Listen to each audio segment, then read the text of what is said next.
का आखिरी चरण में काम पहुंचा है। खास करके सुभाष नगर से एम्स तक की प्रायोरिटी कॉरिडोर जिसकी अनुमानित लागत 2225 करोड़ रुपया है, इसका कार्य अंतिम चरण में है और मोटे तौर पर अक्टूबर 2025 तक इसका लोकार्पण होगा।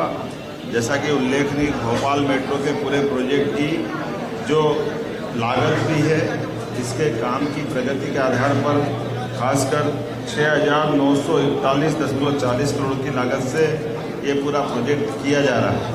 मैं मान के चलता हूँ कि भोपाल मेट्रो के दोनों कॉरिडोर ऑरेंज और ब्लू लाइन ये 2030 तक कंप्लीट होंगे। इस दिशा में हमने एक रोड मैप भी बनाया है और तैयारियां भी की हैं। जिस प्रकार से इसकी डिज़ाइन की गई है, ये अधिकतम 90 किलोमीटर प्रति घंटे की स्पीड से चल सकेगी।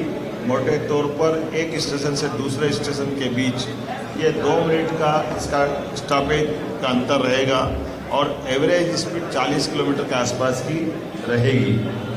जिस प्रकार से इसमें डिज़ाइन पे काम किया है, ये RDSO खासकर जिसके माध्यम से उनके निरीक्षण के उपरांत इसकी परमिशन मिलती है, हम आवश्यक वो सारी प्रक्रिया भी पूरी करने के लिए संकल्पित है जो मानव जीवन के लिए और विकास के मामले में सभी प्रकार के पैमानों की कसौटी पे खरा करती है। उम्मीद करते हैं कि मेट्रो के लिए जो जिस प्रकार की सुविधा जुटाई गई है, ये सुविधाएं भी विश्व स्तरीय रहेगी, जहां यात्रियों के लिए सब प्रकार के संसाधन दिए गए।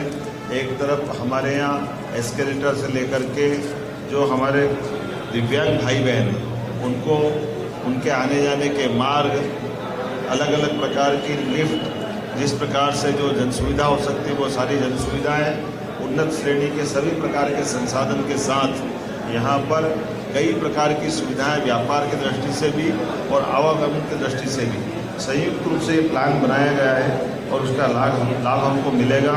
मैं उम्मीद करता हूँ कि अगर परियोजना के लिए 27 अत्याधुनिक मेट्रो ट्रेन सेट होंगे और इसमें से 7 ट्रेन हमारे पास पहुँच चुकी है।